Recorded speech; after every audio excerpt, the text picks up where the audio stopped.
누가복음 9장 18절로 27절까지 우리 같이 한 목소리로 말씀 읽도록 하겠습니다. 예수께서 따로 기도하실 때 제자들이 주와 함께 있더니 물어 이르시되 무리가 나를 누구라고 하느냐? 대답하여 이르되 세례 요한이라 하고 더러는 엘리야라 더러는 옛 선지자 중에 한 사람이 살아났다 하나이다.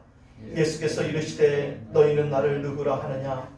베드로가 대답하여 이르되 하나님의 그리스도시니이다 하니 경고하사 이 말을 아무에게도 이르지 말라 명하시고 이르시되 인자가 많은 고난을 받고 장로들과 대제사장들과 서기관들에게 버림받아 죽임을 당하고 제3일에 살아나야 하리라 하시고 또 무리에게 이르시되 아무든지 나를 따라오려거든 자기를 부인하고 날마다 제 십자가를 지고 나를 따를 것이니라. 누구든지 제 목숨을 구원하고자 하면 잃을 것이요 누구든지 나를 위하여 제 목숨을 잃으면 구원하리라. 사람이 만일 온 천하를 얻고도 자기를 잃으면 빼앗기든지 하면 무엇이 유익하리요? 누구든지 나와 내 말을 부끄러워하면 인자도 자기와 아버지와 거룩한 천사들의 영광으로 올 때 그 사람을 부끄러워하리라. 내가 참으로 너희에게 이르노니 여기 서 있는 사람 중에 죽기 전에 하나님의 나라를 볼 자들도 있느니라. 아멘. 우리 하나님의 크신 은혜와 축복이 여러분들의 심령 가운데 이 말씀을 통하여서 부어질 수 있기를 예수님의 이름으로 간절히 축복합니다. 종교개혁자 마틴 루터는 이런 말을 했습니다. 성경을 짜봐라. 그러면 피가 나올 것이다. 요즘에는 성경 겉표지가 저처럼 이 금박지로 칠해져 있습니다. 그렇죠? 근데 옛날 성경을 보면은 빨간색으로 다 해놨어요. 금박지는 없었고요. 다 빨갰습니다. 그리고 십자가도 다 빨갰어요. 하얀 십자가는 없었습니다. 요즘에는 이 오색 찬란한 무지개 십자가도 있어요. 색깔이 계속 변합니다. 그래서 켜놓으면은 이 하루 종일 색깔이 변하면서 십자가가 변해요. 그런데 옛날에는 다 한국교회 십자가는 빨갛습니다.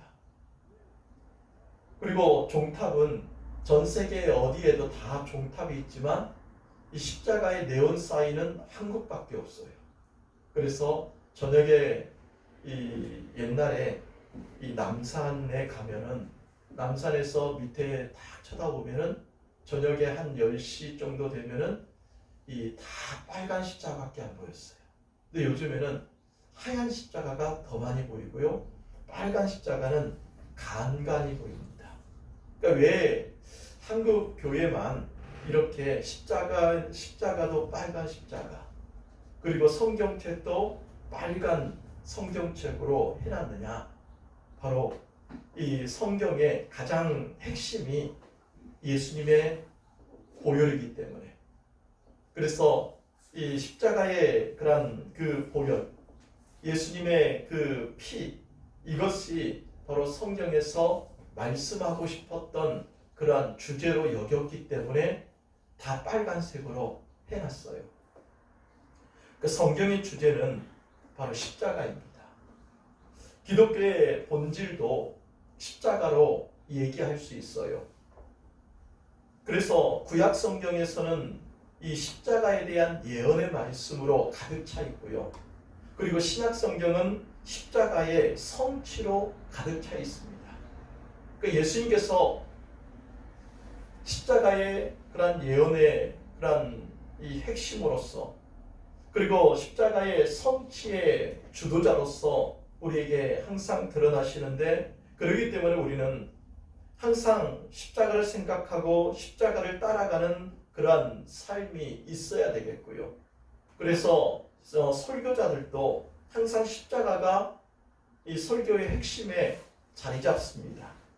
그런데 평소에는 그리스도인의 삶에 대한 다양한 그러한 말씀들을 다루다 보니까 십자가만 전할 수가 없어요. 그래서 혹시라도 소홀해질까봐 이 사순절 기간 이 고난주간을 중심으로 해서 십자가에 대해서 다시 한번 주의를 환기시키는 그러한 부분인 것이죠.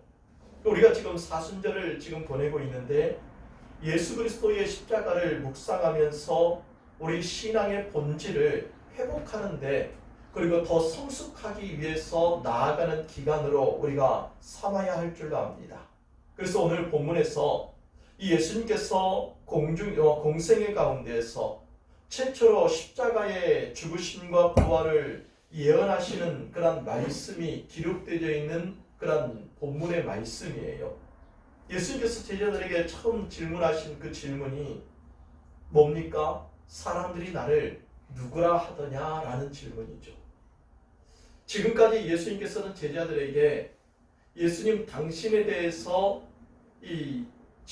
질문하신 것이 없어요. 그 전까지는 예수님 스스로 나는 누구다라고 말씀을 하셨지만 대중들이 나를 어떻게 평가하는지, 나를 어떻게 대하는지, 나를 어떻게 부르는지에 대해서 관심이 없었어요. 그런데 예수님께서 오늘 본문에서 사람들이 나를 누구라 하더냐, 도대체 대중들이 나에 대한 평가가 나의 정체에 대해서 뭐라고 얘기하더냐라는 그 질문을 함으로써 제자들의 답을 얻기를 원했습니다. 그래서 제자들이 자기들이 듣고 있는 대로 세례 요한이라 하고 더러는 엘리야라고도 하고 누구는 선지자 중에 한 사람이라고 얘기하고 누구는 그런 이런저런 많은 얘기들을 합디다 라고 얘기합니다. 그러자 예수님께서는 그 다음 질문으로서 그러면 너희들은 나를 누구라고 하고 싶냐라는 거죠. 대중들이 그리고 나를 만나지 않은 사람들이 나를 멀리서 봤던 사람들이 나를 한 번 지나쳤던 사람들이 나에 대해서 그렇게 얘기했다면 3년 동안 아니 1년 동안 나와 함께 있었던 너희들은 도대체 나를 뭐라고 부르고 싶냐라는 질문입니다. 20년 동안 엄마 뱃속에 있었던 신앙생활을 했었던 모태신앙으로서 이제는 20살에 대해서 성년이 되어진 그러한 사람들에게 도대체 예수님이 나에게 누구신가? 중간에 고등학교 때부터 예수 믿어서 이제는 성년이 되어지고 나이가 이제는 50이 넘은 사람에게 도대체 당신에게 예수는 누구이시냐? 어떤 분이시냐라는 질문을 했을 때 과연 나는 뭐라고 대답을 해야 되는지 그 질문을 예수님께서는 지금 제자들에게 하실 뿐만 아니라 지금 여기에 있는 우리에게 나에게 그 질문을 하시는 것이죠. 지금 제자들은 3년 동안 예수님을 지척에 가까이 따라다녔습니다. 어떨 때는 며칠, 몇 날, 몇 달 동안 같이 합숙도 했어요.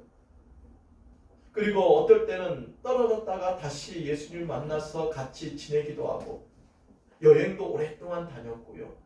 어쨌든 이 제자들은 3년 동안 같이 예수님과 살았던 사람들입니다. 그런 제자들이 아직 예수님이 어떤 분이신지 정확하게 알지 못하는 가운데 아직 예수님에 대해서 제자들이 선뜻 예수님 당신은 누구십니다라고 얘기하기 전에 제자들 가운데서 베드로가 나서서 이렇게 얘기하죠. 누가복음 9장 20절 베드로가 대답하여 이르되 하나님의 그리스도시니다라는 대답을 합니다.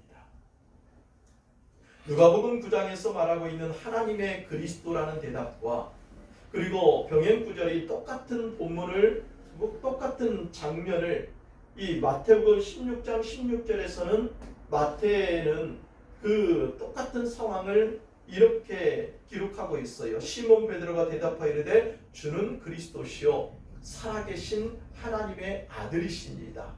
그러니까 똑같은 상황, 똑같은 장면을 누가는 하나님의 그리스도라고 이 기록을 해놨고 마태는 주는 그리스도시요 살아계신 하나님의 아들이십니다라는 그런 이 대답으로 기록을 해놨어요. 기록이 잘못되었는가? 아니면 기록자들이 오기를 했는가? 그것이 아니라 그 똑같은 상황을 이 누가는 자기가 직접 들은 게 아니라요. 누가는 사도 바울을 통해서 그 장면을 전달받아서 기록을 했고요. 그리고 마태는 자기가 직접 본 상황을 기록을 해놨어요. 그러니까 마태도 그런 모습이기 이 두 구절을 우리가 합쳐야 돼요. 그러니까 종합하면은 딱 이 말입니다. 주님은 하나님의 아들이시고 그리스도이십니다. 라는 것이에요. 그러니까 주는 하나님의 아들이시며 주는 하나님의 그리스도십니다. 이 그리스도라는 단어가 메시아라는 단어인데 이것을 풀이하면 기름 부음을 받은 자라는 뜻이에요. 구약 성경에서는 기름 부음을 받은 그런 사람들이 세 종류로 나옵니다. 왕이 즉위식할 때 기름 부음 받아요. 그리고 선지자로 즉위할 때 그 전 선지자에게서 기름 부음을 받아요. 그리고 제사장으로서 대제사장으로서 즉위할 때 그 전 대제사장으로부터 기름 부음을 받아서 제사장으로 사역을 시작해요. 그러니까 이 세 종류의 사람들이 기름 부음을 받은 사람들이에요. 그런데 예수님께서 기름 부음을 받으신 분이라는 그런 호칭인 메시아, 그리스도라는 호칭을 가지고 있다는 것은 예수님께서 이 세 가지 직분을 다 가지고 계시다라는 것을 이 신약을 살아가고 있는 그 당시의 이스라엘 사람들에게 공표하는 거예요. 그런 분이 하나님의 아들이시고 그분이 바로 메시아이시다라는 것을 말씀합니다. 그러니까 예수님께서는 하나님의 아들 구원자라는 뜻이에요. 근데 문제는 그 당시 유대인들이 생각하는 메시아의 개념과 예수님께서 보여주시는 메시아의 상이 달라요. 당시 이 이스라엘 백성들이 생각했던 메시아는 정치적인 메시아, 우리나라를 지금 우리나라를 식민지로 삼고 있는 로마에서부터 독립시키고 우리나라를 부강하고 강력한 나라, 제국으로 만들어줄 수 있는 그러한 힘있는 그러한 왕으로서 이 메시아가 필요하다라고 여겼던 것이에요. 그런 메시아를 그들은 2000년 동안 기다려왔습니다. 근데 예수님께서 보여주시는 메시아는 바로 인간의 가장 근본적인 문제를 해결해 주시는 메시아, 인생의 그런 죄와 사망에서 구원하시는 그런 메시아로서의 그 메시아를 보여주시는 거예요. 그러니까 정치적인 메시아냐, 인간의 가장 근본적인 문제를 해결해 주시는 메시아냐. 그래서 예수님께서 베드로가 하나님의 그리스도시니다라는 대답을 하자마자 바로 그 다음 절 21절에서 경고하사 이 말을 아무에게도 이르지 말라라고 명하시니라는 말씀을 하십니다. 한 구령을 내렸다라는 것이죠. 그런데 베드로가 정답을 말했는데 왜 예수님께서 베드로의 입을 막으시고 제자들의 입을 막으시면서 너희들이 이 말을 절대로 하지 말라라고 얘기했을까요?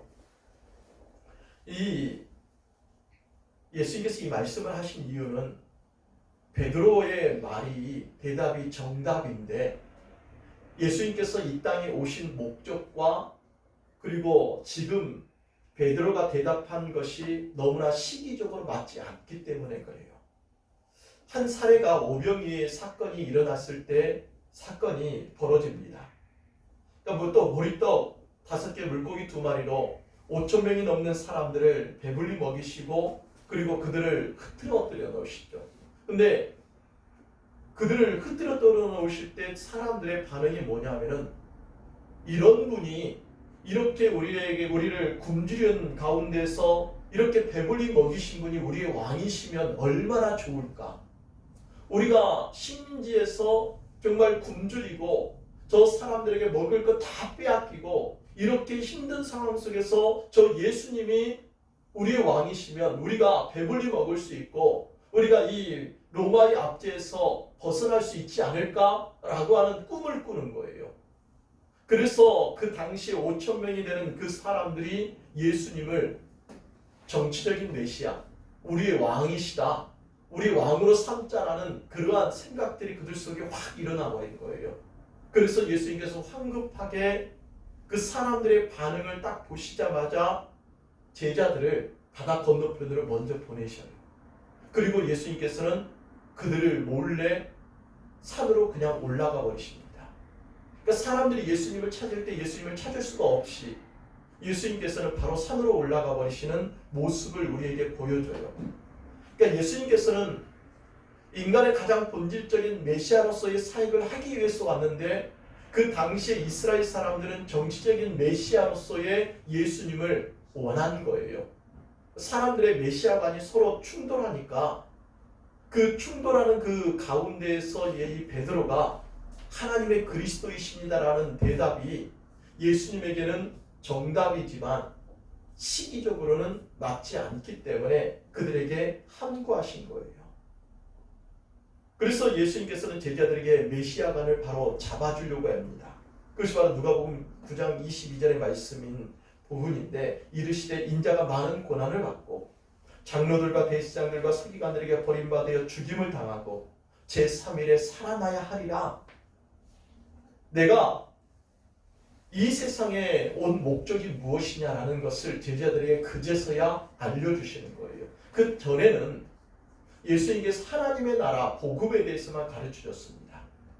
예수님께서 구약을 설명하고 구약을 풀이해 주면서 하나님의 나라가 도대체 뭐냐, 하나님께서 왜 이 세상을 만들었느냐, 이스라엘 백성들 왜 이렇게 멸망하고 그리고 이렇게 너무나 궁핍한 삶을 살아가냐 라는 것에 대해서 하나님의 나라의 관점에서 얘기했지만, 이제는 베드로가 정답을 한 말씀하고 얘기한 그 이후부터는 예수님께서 이 땅에 오신 목적에 대해서 하나님의 나라의 관점 속에서 얘기해 주는 거예요.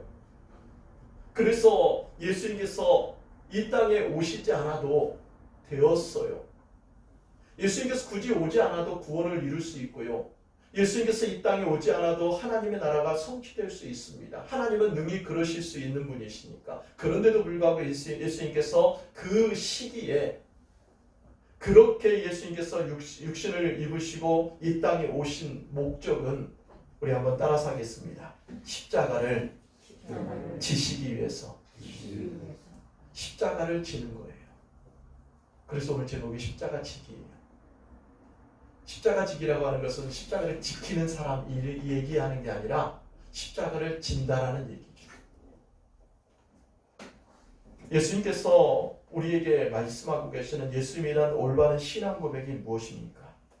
바로 십자가에 못 박혀 죽으셨다가 부활하신 나의 주 예수 그리스도시다라는 대답입니다.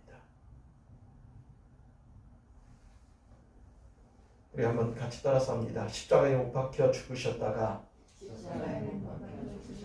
부활하신 나의 주 예수 그리스도. 그러니까 십자가에 죽으셨다가 3일 만에 부활하신 나의 주님 예수 메시아라는 뜻이죠. 그러니까 하나님은 유일하신 독생하신 예수님을, 당신의 아들이신 예수님을 이 땅에 보내시면서 이름을 구원자라는 이름을 주신 거예요. 그러니까 예수라는 이름 자체가 바로 구원자라는 뜻이죠.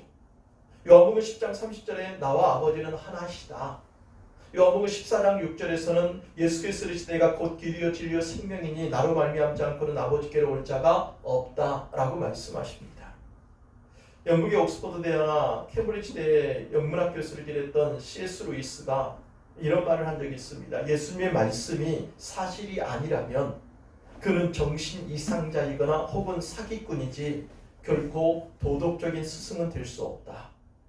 반대로 예수님의 말씀이 사실이라면 누구나 엎드려 하나님으로 고백해야 한다라고 얘기했습니다. 아니, 사기꾼이나 아니면 정신 이상자를 도덕적인 스승으로 섬기는 사람은 이상한 거죠. 맞지 않습니다. 이 세상의 4대 성이라고 말하는 그런 그 사람들, 그 예수님을 뺀 3대 성인으로 얘기하는 그 사람들은 도덕적인 스승으로 사람들이 인정을 해요. 그들이 살아가는 삶의 모습하고 그들이 말하는 것에 대해서 사람들이 그 어느 정도 인정해 주는 거예요. 그런데 예수님은 도덕적인 그런 이 교훈을 거의 내린 적이 없어요. 예수님께서 말씀하신 거의 대부분의 말씀들은 하나님의 나라에 대해서, 당신이 바로 메시아라는 사실에 대해서, 그것을 성취하기 위해서, 구원하기 위해서 오셨다라고 말씀하셔요. 성인으로서, 도덕적인 스승으로서 예수님께서는 말씀하신 것은 거의 예수님의 말씀이 100%라면 그분의 30%도 되지 않아요. 나머지 70%는 다 구원에 대한 하나님의 나라에 대해서 말씀하셨을 뿐이에요. 그렇다면 예수님의 말씀이 사실이 아니라면 그 예수님의 말씀은 사기꾼의 말이지 도덕적인 스승의 말이 아니라는 거죠. C.S. 루이스는 그 얘기를 하는 겁니다. 예수님의 말씀이 사실이라면 누구든지 예수님 앞에 엎드릴 수밖에 없다. 그러나 예수의 말씀이 사실이 아니라면 도덕적인 스승조차도 되지 못한다라는 거죠. 이것이 바로 C.S. 루이스, 정말 그 당시 20세기에 가장 뛰어난 석학으로 얘기했던 사람이 얘기한 것입니다. C.S. 루이스는 한때 예수님을 대적한 사람이에요. 근데 예수님을 만난 후에 기독교를 변증하는 책들을 많이 썼는데, 제자들은 본문의 시점에서 지금 예수님이 유일하신 하나님의 아들이시고 구세주라는 사실을 잘 모르고 있어요. 제자들 그것을 안 그 시점은 오순절에 성령 강림이 있을 그때부터 우리와 함께 계셨던 그 예수님이 바로 그분이시구나라고 하는 것을 그들이 성령의 임재하심을 받고 나서 깨달은 거예요. 그 전까지는 막연하게 예수님께서 그분이신가 아닌가 헷갈릴 때 예수님께서 십자가에서 죽으신 거예요. 그렇다면 본문의 질문은 우리 각자에게 주어진 것이에요. 예수님이 죄로 인하여서 영원히 죽을 수밖에 없었던 나를 대신해서 십자가에 죽으셨다가 부활하신 구주라는 사실에 대해서 영현아, 너는 믿으십니까? 우리는 이 질문을 나에게 끊임없이 하는 거예요.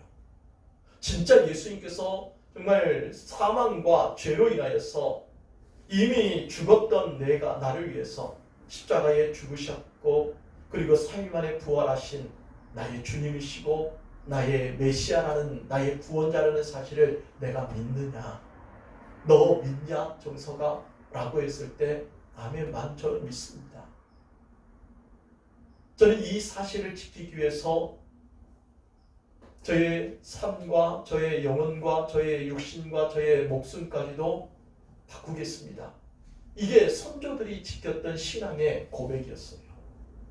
죽음 아니면 자유를 달라가 아니라 믿음을 달라는 거죠.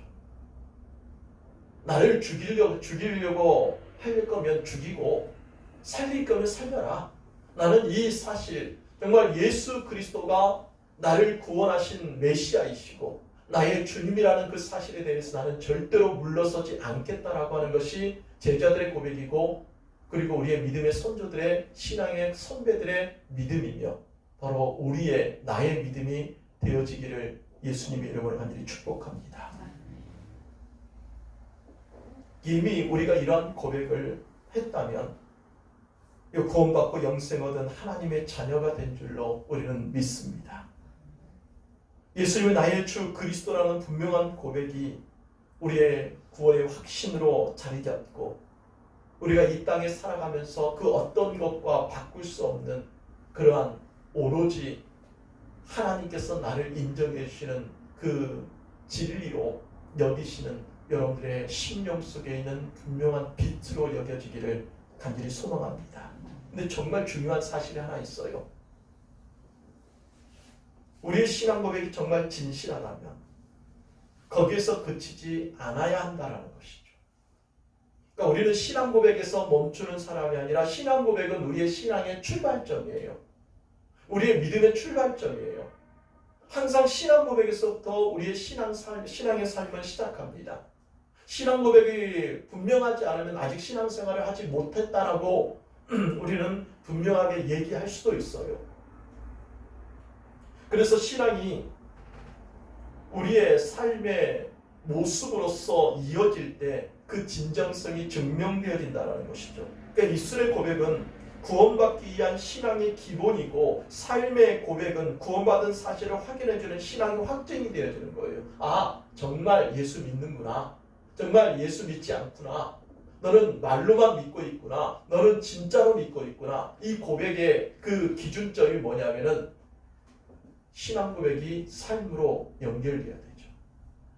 예수님이 나의 삶에 나타나야 되는 것이죠. 입술의 말이 나의 삶의 행동으로 나와야 되지, 그게 진실된 거죠. 사랑한다, 사랑한다, 사랑한다 말만 해놓고는 딴 여자 만나고 있으면 사랑하는 거예요? 누구는 사랑한다라고 얘기할 수 있겠죠. 플라토닉 러브도 사랑이니까. 그러나 진짜 사랑하는 사람이면은 그 사람에게 올인합니다. 그렇죠? 여러분들의 자녀들을 사랑하는 엄마가 딴 옆집 애에게 막 먹을 것 주고 용돈 주고 그리고 그를 안아주고 그에게 더 신경 써주면은 그 집에는 도대체 누구예요? 우리 집 자녀가 그 모습을 보면은 배신감 느끼는 거예요. 그러니까 우리의 신앙은 항상 말로만 하는 것이 아니라 삶으로 연결되어질 때 우리의 신앙이 확증되어지는 것입니다. 그래서 예수님께서도, 하나님께서도 우리의 신앙이, 우리 하나님의 사랑의 확증을 뭘로 나타내셨다고 그러셨습니까? 십자가로 나타내셨다고 그래요.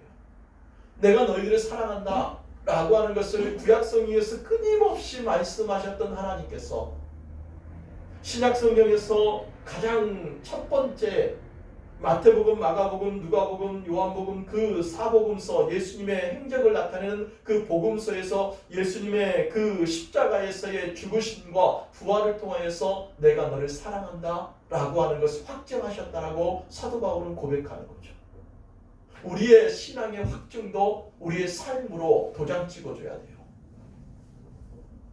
입술로 고백하는 신앙과 일치되는 삶의 행위가 있어야 됨을 말씀합니다.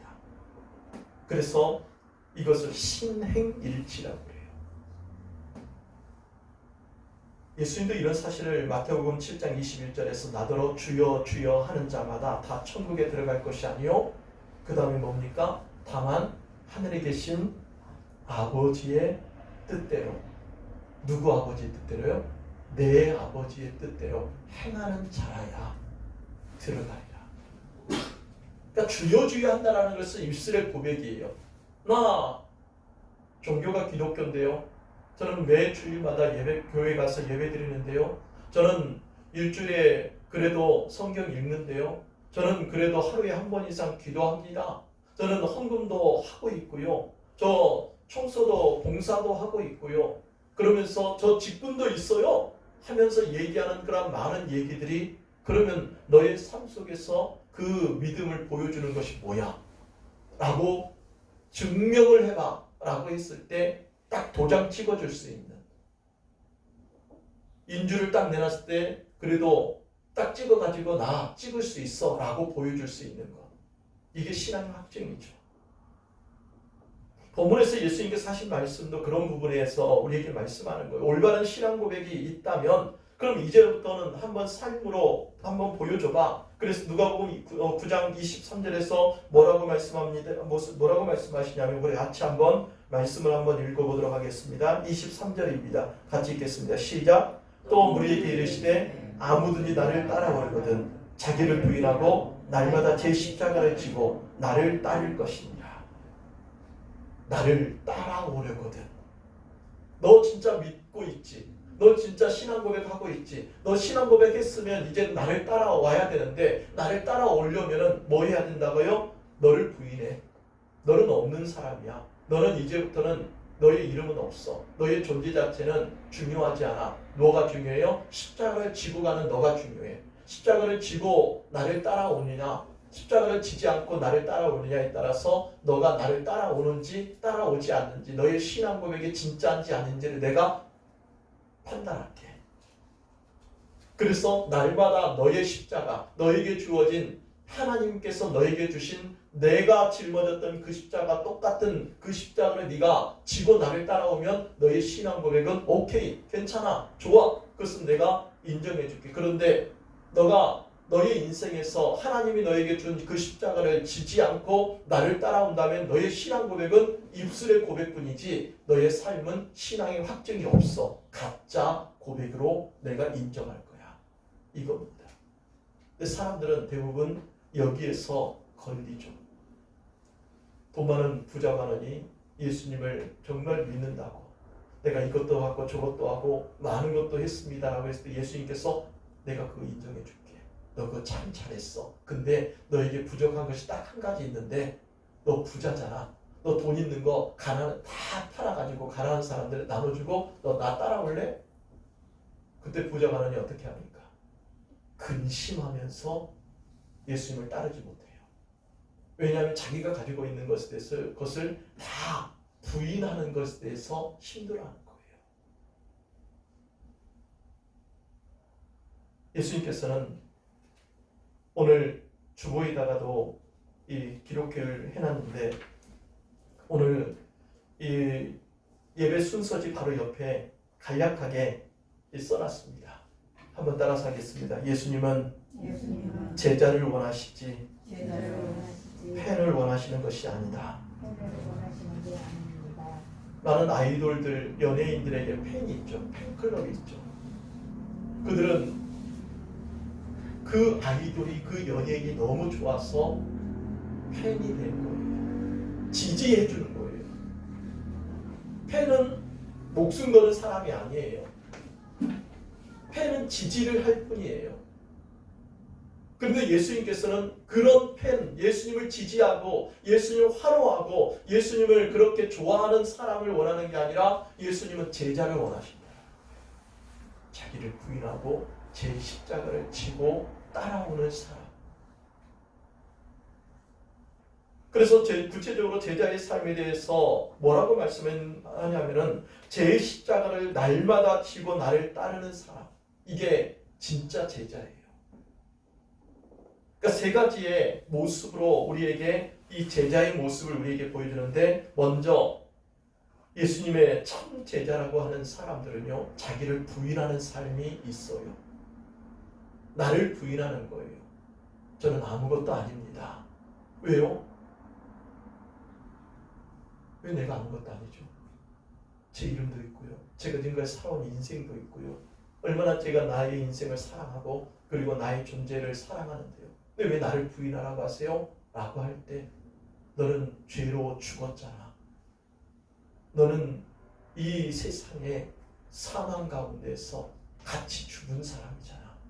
내가 너를 살렸고 너의 이름을 내가 나의 이름으로 바꿨는데, 그러니까 너의 존재는 내 안에서 더 빛날 것이고 내 안에 들어온 너의 존재는 더 존귀한 존재로 바뀌어질 텐데, 너 밖에 있는 아무것도 아닌 인생으로 살래?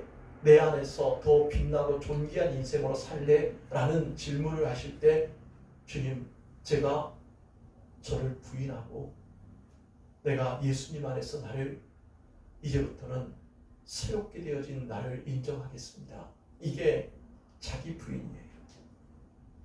하나님을 나의 인생의 참 주인으로 여기고 하나님께서 나의 신앙의 정말 핵심으로 여기면서 그 어떤 우선순위를 따질 때 하나님을 가장 최우선순위로 둘 수 있는, 이것이 자기 부인의 모습인 것이죠. 이렇게 살아가는 사람들을 제자라고 부릅니다. 그러니까 수많은 사람들 가운데서 제자를 예수님께서 생각하실 때 진짜 제자는 자기를 부인하는 사람이에요. 그리고 예수님께서는 참 제자에 대해서 우리에게 보여주시는 것이 바로 순종이라는 단어를 쓰고 있습니다. 그러면서 예수님의 참 제자는요, 자기 부인과 이런 순종과 함께 또 하나가 있어요. 그것이 바로 십자가를 지며 살아가는 거예요. 십자가를 다는 것은 어떻게 보면 지금 우리가 살아가는 시대에는 너무나 쉬울 수 있어요. 아니 십자가를 일부러 지면서 퍼포먼스도 하는 시대이니까. 그렇지만 십자가를 지며 살아간다는 것은 헌신과 희생이 요구되어져요. 우리가 사순절에 다시 한번 이 십자가를 우리가 묵상했으면 좋겠습니다. 나를 위해서 피 흘려 죽으셨다가 부활하신 예수님을 바라보면서 맞습니다. 예수님은 나의 주님이시고 나의 참 그리스도이십니다. 그 고백이 나의 삶으로 드러나고 여러분들의 모습 속에서 정말 여러분들을 바라보고 있는 사람들이 참 예수 믿는 사람으로서 모범이다 라고 그렇게 인정되어지는 우리의 삶의 모습들이 되어지기를 예수님의 이름으로 간절히 축복합니다. 기도하시겠습니다.